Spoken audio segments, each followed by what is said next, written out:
अस्सलाम वालेकुम स्टूडेंट्स, आज हम सेकेंड ईयर स्टेट 14.1 क्वेश्चन 3 का ए पार्ट करेंगे, जिसकी स्टेटमेंट है estimate the regression line of y on x for the following data. तो ये हमारे पास एक्स है, ये हमारे पास वाई है, हमने रिग्रेशन लाइन फाइंड करनी है। ठीक है, सबसे पहले हमने इसमें रिग्रेशन लाइन फाइंड करनी है, उसके बाद हम ये चीज़ें फाइंड करेंगे। ठीक है, तो रिग्रेशन लाइन हमने पीछे भी 2 मरतबा 3 मरतबा निकाली है, तो अब हम इसको फाइंड कर लेते हैं। ठीक है, बिल्कुल वही इसका सारा प्रोसेस है जो हमने पीछे क्वेश्चन में किया है। ठीक है, तो हमने ये एक्स की वैल्यूज़ थी, ये हमारे पास वाई की वैल्यूज़ थी, हमने regression line y on x find करनी है, तो हमने एक्स वाई का कॉलम लिखा है, ये एक्स स्क्वायर का, और ये सारी कैलकुलेशंस हमने पीछे भी की हैं, इसलिए मैंने करवाई नहीं है। तो हमने यहाँ पर फार्मूला लिख लिया a+b(x).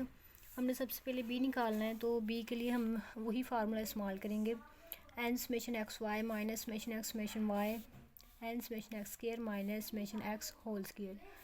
हमने यहाँ पर वैल्यूज़ को पुट किया, इनको मल्टीप्लाई करके जो आंसर आ रहा था इनको माइनस करके जो आंसर आया हमारा वो लिख लिया। हमारा ये वाला आंसर जो है वो माइनस में आ रहा था, तो इसलिए हमारी जो बी की आंसर है वो हमारा माइनस में आ रहा है। ठीक है, बी का आंसर हमारा माइनस में आ रहा है। अब हम ए फाइंड कर लेंगे, और ये हमारे पास बी का आंसर आ गया। अब ए का आंसर निकालेंगे, तो उसका formula y mean minus b x mean.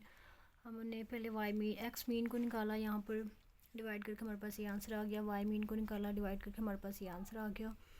और अब यहाँ पर वैल्यूज़ पुट कर देंगे। ठीक है, इनको दोनों को मल्टीप्लाई करना है। अच्छा, ये माइनस और ये भी माइनस है, माइनस माइनस प्लस हो जाएगा। ठीक है, और इनको मल्टीप्लाई करके आंसर हमारा ये आ जाएगा, इनको प्लस कर लेंगे तो हमारे पास ये आंसर आ जाएगा ए का। अब हमारे पास बी भी फाइंड हो गया, ए भी फाइंड हो गया।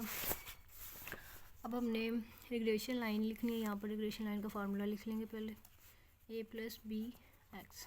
ए की जगह ए की वैल्यूज़ लिख दी हमने। ठीक है, बी की जगह बी की वैल्यू पुट की, बी की वैल्यू माइनस में थी इसलिए हम ब्रैकेट में लिखेंगे और साथ में एक्स आ जाएगा।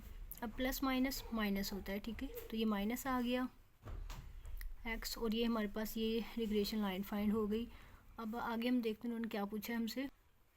जब हमने रिग्रेशन लाइन निकाल ली, तो अब उसके बाद उन्होंने कहा कि ये वाला an estimate for the value of x when y equal 54। ठीक है, तो कह रहे हैं कि अंदाज़ा लगाएं एक्स की वैल्यू का जब वाई हमारे पास 54 है। तो इसको देखें, तो हमारे पास जो ये रिग्रेशन लाइन है वो है वाई की। ठीक है, तो हम, और इन्होंने हमें वैल्यू भी वाई की दी हुई है जो कि 54 है। ठीक है, वैल्यू भी इन्होंने हमें वाई की दी हुई है, और हमारे पास रिग्रेशन लाइन भी वाई की है। तो हम इसका अंदाज़ा नहीं लगा सकते क्योंकि यहाँ पर हमारे पास वाई नहीं है, एक्स है।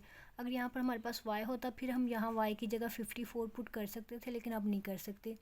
तो हम यहाँ पर लिखेंगे the variable y can not be estimated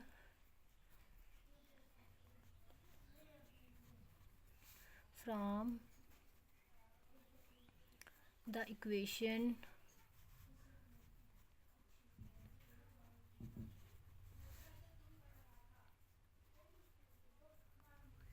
381 minus 1.4457x, because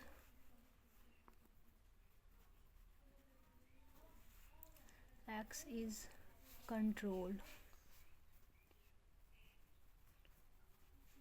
तो देखें इसका तो वेरिएबल जो y है कैन नॉट बी एस्टिमेटेड, इसका अंदाज़ा हम नहीं लगा सकते फ्राम द इक्वेशन, इस इक्वेशन में, क्योंकि जो x क्योंकि x इज़ कंट्रोल्ड है।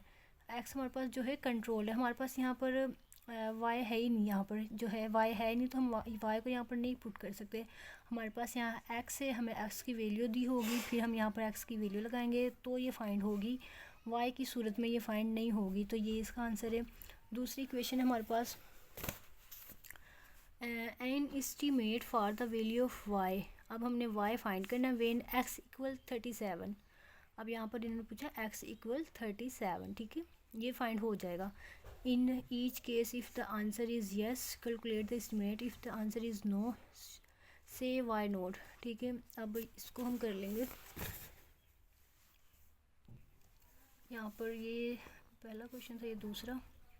यहाँ पर लिखेंगे व्हेन x इक्वल 37 जब x इक्वल 37 है तो फिर 114.395 माइनस 1.446।